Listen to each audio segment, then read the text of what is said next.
भारत में एक और नई लोकसभा के लिए चुनाव हो गया है। नई सरकार को लेकर आशंका और आशा का माहौल है। लेकिन समाज का एक बड़ा तबका ऐसा है जिसने इस उम्मीद के साथ मतदान किया होगा कि शायद उनके भी हालात सुधरेंगे। ये कोई चौंकाने वाली बात नहीं है कि भारत की गिनती उन चुनिंदा देशों में होती है जहां अब भी महिलाओं के लिए हालात बहुत खराब हैं।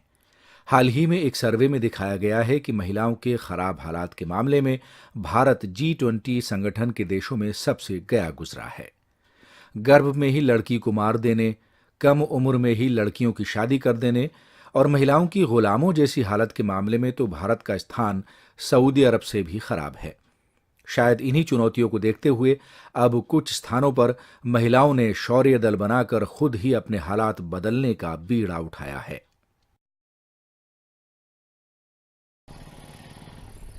ये है भारत के मध्य प्रदेश में छतरपुर जिले का नारायणपुरा गांव। वैसे ये कहानी भारत के हजारों गांवों में से किसी की भी हो सकती है। औरतें कोई कामकाज करके रोजी रोटी कमाना चाहें तो राह आसान नहीं है। अफसाना बेगम को सिर्फ 11 वर्ष की उम्र में न सिर्फ स्कूल छोड़ना पड़ा बल्कि उनकी शादी कर दी गई। अफसाना अब 3 बेटियों की मां है। हम बच्चों को भूखा प्यासा नहीं देख सकते थे, इसलिए हम बाहर काम के लिए जाते थे तो वो मारपीट करते थे हमारे घर में। हमें ऐसा एहसास होता था कि कहाँ हम बच्चों को ले जाएं और कहाँ हम क्या करें। मगर अफसाना ने हिम्मत नहीं हारी। ऐसे हालात में शौर्य दल अफसाना जैसी औरतों के लिए नई उम्मीद बनकर आया। सदस्य हैं तो वो हम लोग शौर्य दल के माध्यम से ये नाली का पूरा काम कंप्लीट करवाया। शौर्य दल यानी करेज ब्रिगेड की महिलाएं घर घर जाकर परेशानियों और समस्याओं पर बात करती हैं।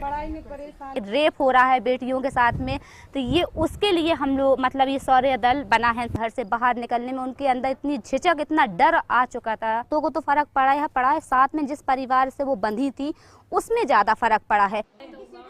समस्याएं एक दो नहीं, बहुत सारी हैं। खासतौर से महिला हिंसा है, शराब है, नशा है, जुआ है और चाइल्ड मैरिज है, जो कम उम्र में बच्चियों की शादी कर दी जाती है। तो ये मुद्दे इस तरह के हैं कि अगर एक सामुदायिक सहभागिता के माध्यम से अगर उस समस्या का समाधान किया जाए तो आसानी से हो जाता है।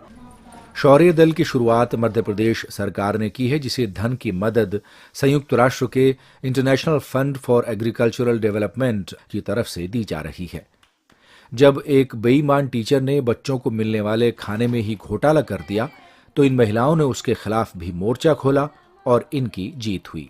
3 साल बनाया हमने खाना, वो धमकी भी दी मास्टर जी ने कि खाना नहीं बनाओ तुम इधर पे।